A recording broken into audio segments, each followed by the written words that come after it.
Captain Dale, is everything okay? I am afraid Captain Dale had to bail. I'm your new co-pilot, and I always come to work with a smile.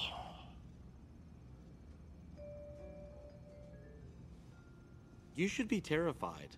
Why? Because I will be taking over the city. What? Batman will stop you? He always stops you. No, he doesn't. Well, tonight is gonna be different. What the? Your city is under attack by Gotham's greatest criminal minds, including the Riddler, Scarecrow, pizza delivery, Bane, hello, Two-Face. We need that door open, baby. Catwoman, Meow meow, you're in. Meow meow. Penguin, Crazy Quilt, Eraser, Polka Dot Man, Mime, Tarantula, King Tut, Orca, Killer Moth, Orange Harriet, Zodiac Master, Gentleman Ghost, Clock King, Calendar Man, Kite Man, Cat Man, Zebra Man, and the Condiment King. Okay, are you making some of those up? Nope, they're all real. Probably worth the Google.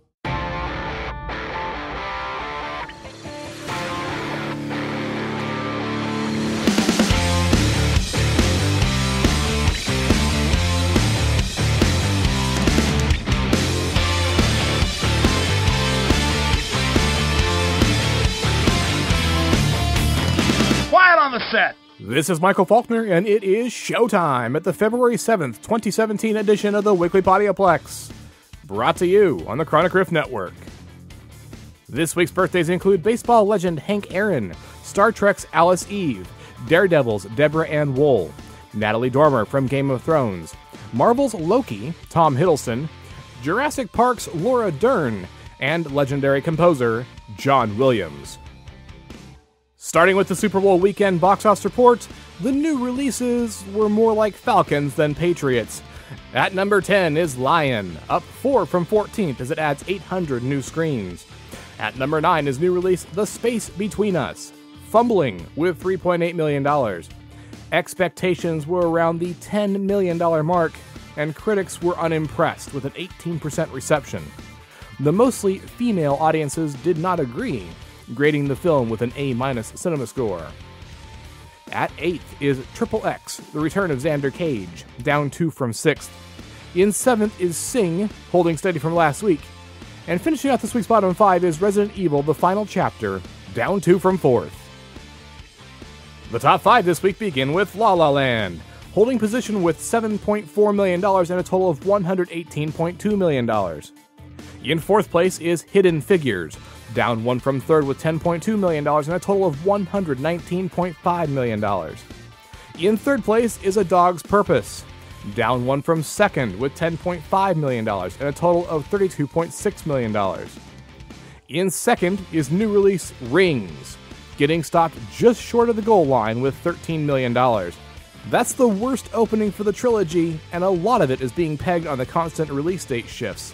After all, this one was originally supposed to premiere back in November of 2015, and it's been all over the map since then.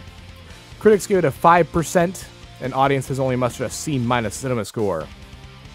The first place title this week is Split, picking up a box office turkey after 3 weeks on top, adding $14.4 million to a total of $98.5 million.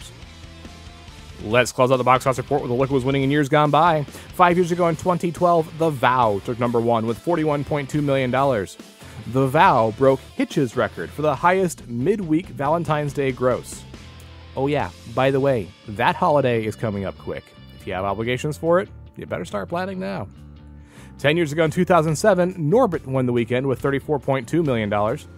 20 years ago in 1997, Star Wars Episode 4 A New Hope Special Edition was the winner for a second week with $24.3 million.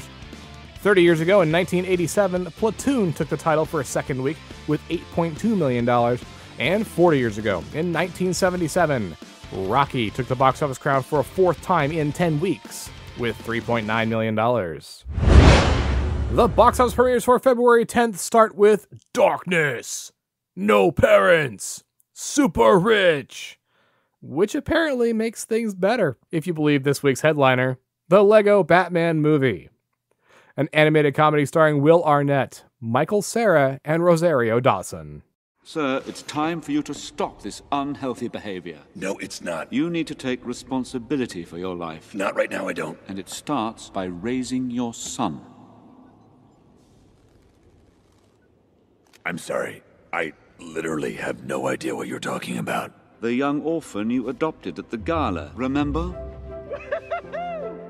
Wow, stairs.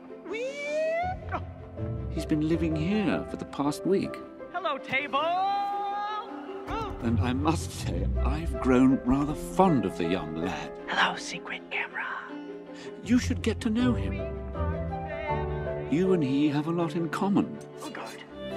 Doesn't he deserve a chance for someone to take him under their wing? As I took you under mine?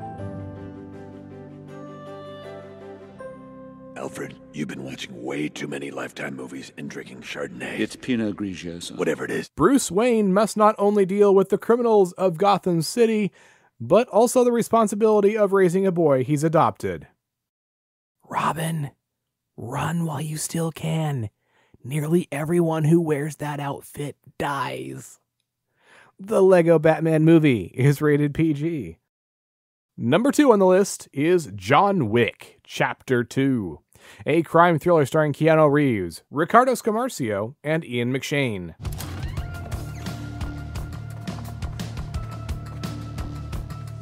Buongiorno, signor Wick. Ciao, Angelo. Welcome back to Rome. Magari ha bisogno di un abito nuovo. I am. 49. Tell me, Mr. Wick, is this a formal event or a social affair? Social. And is this for day or evening? I need one for day and one for night. And what style? Italian. How many buttons? 2. Trousers? Tapered. How about the lining? Tactical. Silicon carbide discs, ceramic matrices, accompanying laminates, cutting-edge body armor. We just sew it between the fabric and the lining. Could you do a rush order? I sure can. Where would you like to have it sent? The hotel. After returning to the criminal underworld to repay a debt, John Wick discovers that a large bounty has been put on his life. John Wick Chapter 2 is rated R. Number 3 on the list is 50 Shades Darker, a drama starring Dakota Johnson, Jamie Dornan, and Eric Johnson. I brought you here to negotiate. You're open to new terms? No rules? No punishments?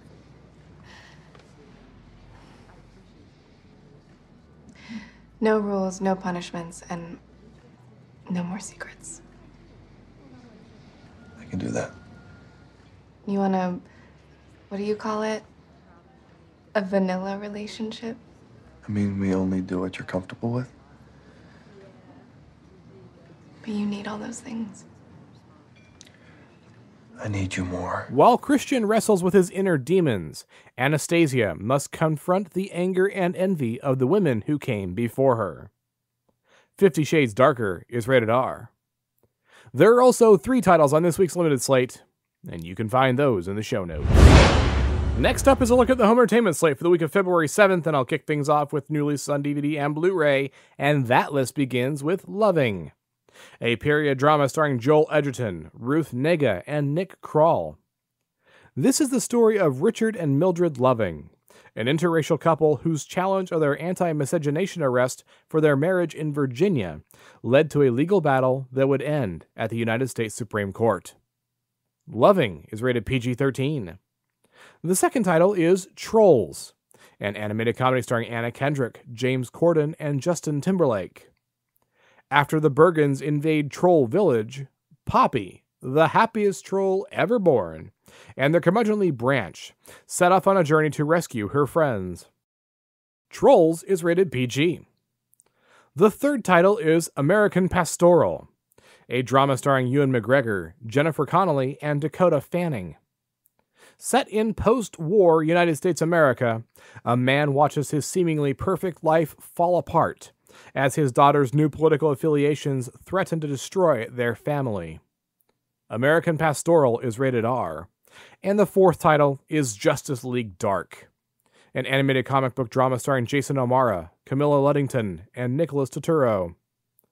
A group of supernatural heroes band together to take on occult and supernatural threats against which the real Justice League may be powerless. Justice League Dark is rated R. Swinging by new releases on digital video, I have two titles there. The first is Manchester by the Sea, a drama starring Casey Affleck, Michelle Williams, and Kyle Chandler. An uncle is forced to take care of his teenage nephew after the boy's father dies. Manchester by the Sea is rated R. The second title is Hacksaw Ridge, a biographical drama starring Andrew Garfield, Teresa Palmer, and Hugo Weaving. World War II American Army medic Desmond T. Doss, who served during the Battle of Okinawa, refuses to kill people and becomes the first conscientious objector in American history to be awarded the Congressional Medal of Honor. Hacksaw Ridge is rated R.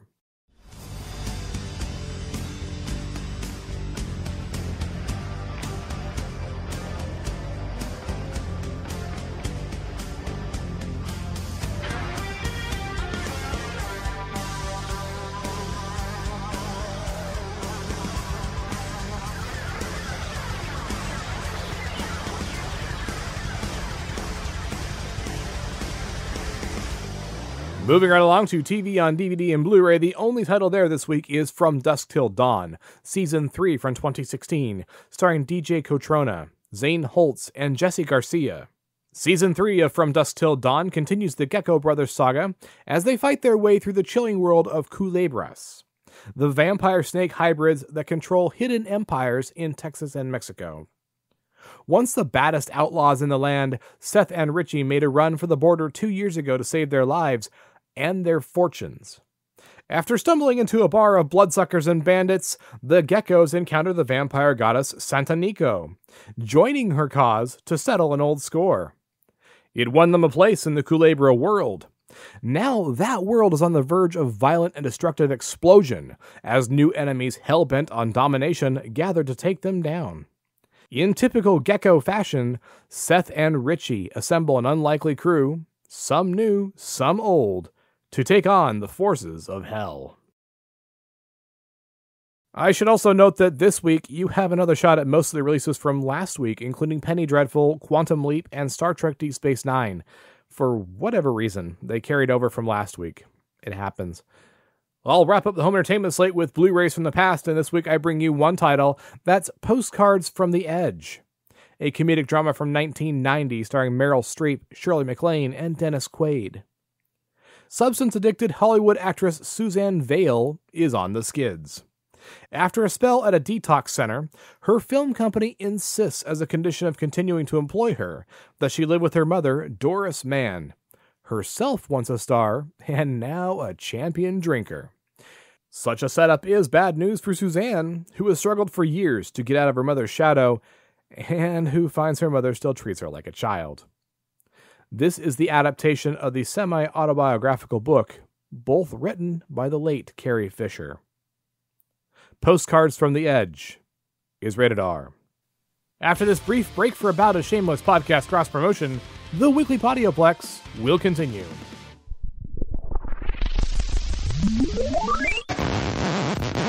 Are you troubled by the strange ending to Sherlock? Do you experience feeling of dread while waiting for Doctor Who to return? Have you or your family actually seen Orphan Black, Person of Interest, or Sleepy Hollow? If the answer is yes, then don't wait another minute. Log in to the home of all things geek, the Earth Station 1 network. Our podcasts are on call 24 hours a day to serve all your geek needs. The ESO network will be right there. We're ready to geek out with you. Be part of the crew at ESOnetwork.com. The ESO Network, your station for all things geek. Classic, current, and beyond. Be part of the crew at ESOnetwork.com. And welcome back to the Weekly Podioplex. I'm Denise with your Quick Flicks.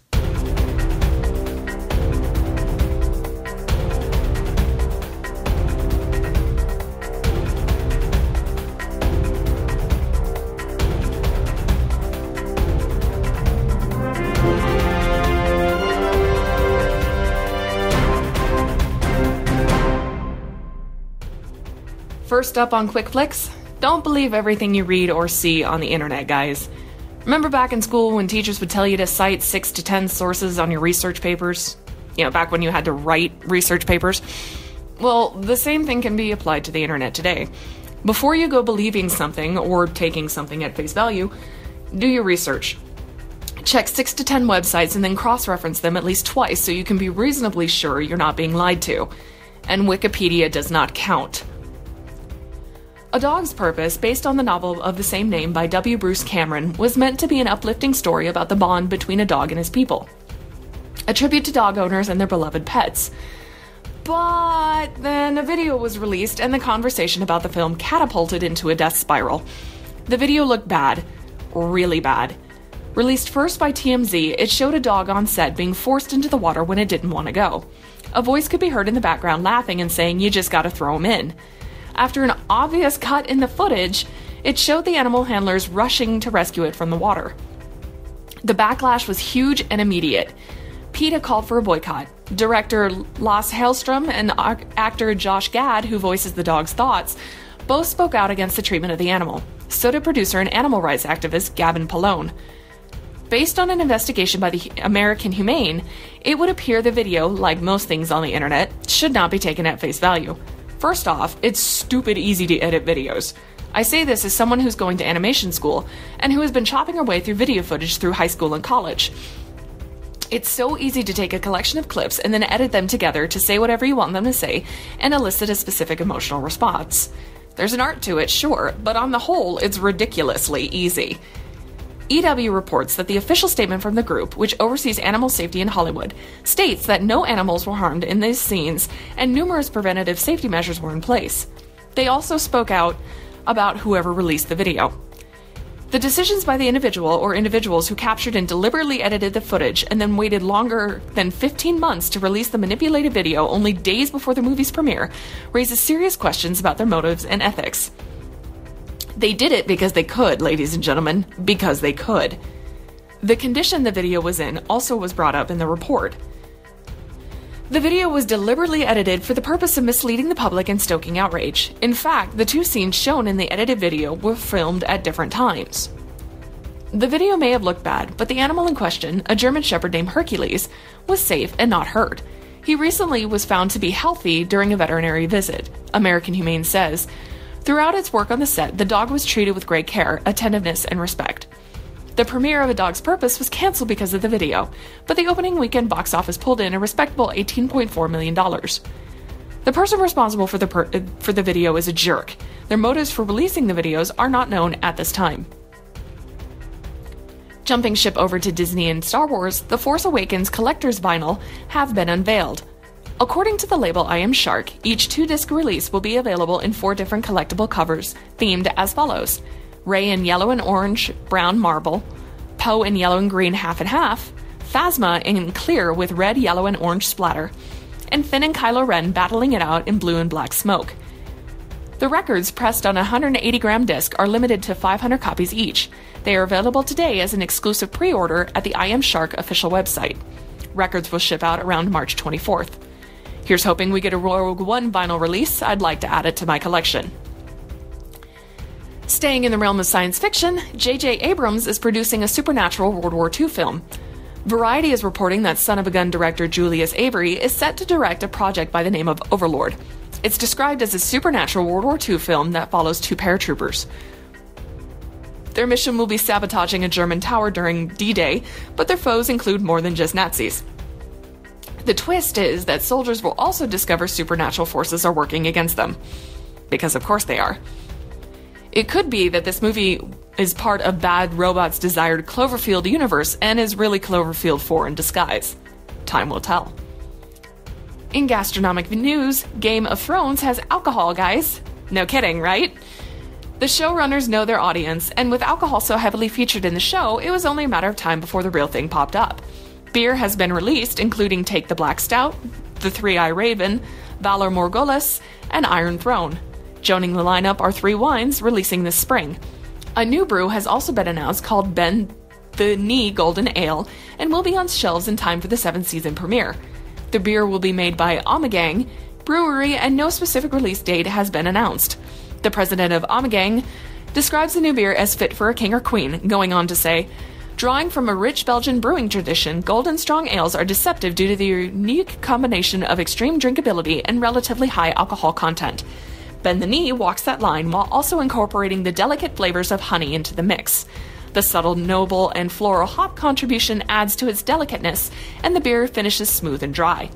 The only bad news is, neither the beer nor the new bottle label designs reveal anything about Season 7. And finally, the CW has announced the Charmed and Lost Boys reboot have been pushed back to the 2018-2019 season, citing script disappointment and lack of schedule space. I know you're all as disappointed in this news as I am. And that's it for this week's Quick Flicks. I'm Denise, and I'll see you guys next time on the Weekly Podioplex. Thank you, Denise. And once again, we find ourselves at the end of a brand new edition of the Weekly Podioplex. If you want to discuss anything you heard on this week's edition, please take a moment to get in touch. You can surf on over to the brand new homepage at chronicriff.com and leave an audio message right there on the website using your microphone. Or you can write to weeklypodioplex@gmail.com. Of course, you can still tweet us on Twitter. The Chronic Rift is chronic_rift. The Weekly Podioplex is Weekly Podioplex. Denise is Riley James Keith. And I am Womprat99, like the creature Luke with bullseye in his T16 in Beggar's Canyon. You can give the Chronic Rift a thumbs up on Stitcher Radio, leave us a 5-star review on iTunes, and you can find the Weekly Podioplex and the Chronic Rift on Facebook and Google+. Take a moment, stop on by, and see what other shows the Chronic Rift Network has to offer. We have Cyborgs, a Bionic podcast, the Batcave podcast, the OSI Files podcast, the G2V podcast, Generations Geek, presenting the transcription feature, the Dan and Travis Show, the Sci-Fi Diner podcast, Doctor Who and Mr. Drew, the return of Dead Kitchen Radio, and so much more. Check us out and find the culture in pop culture. If you're interested in more of my adventures, take a quick trip to my blog, Creative Criticality, where I'm watching every episode of Doctor Who for the first time from the very beginning of the franchise and reviewing those stories in the Timestamps Project. Right now I'm wrapping up the 16th season, that's the Key to Time arc with the 4th Doctor and the Time Lady Romana. And the link to those reviews can be found in the show notes.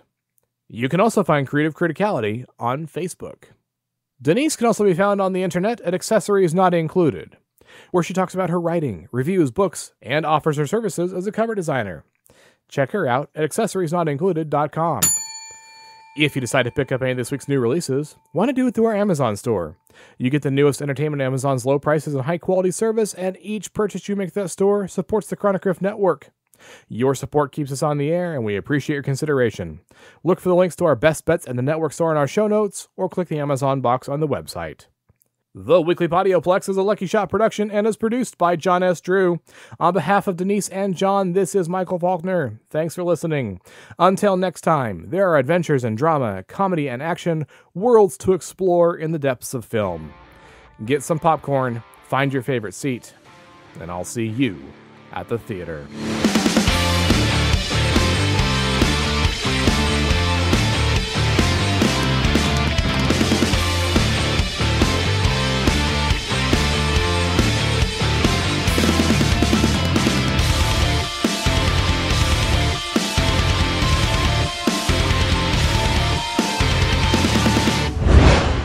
This is Michael Faulkner, and it is showtime at the January... Nope. Mics are a bit hot. And finishing out this week's bottom 5 is Resident Evil, the final chapter, down 2 from 8th. Nope, down 2 from 4th. Season 3 of From Dusk Till Dawn continues the Gecko Brothers saga as they fight their way through the chilling world of Culebras. I wasn't ready for that one. That's a wrap.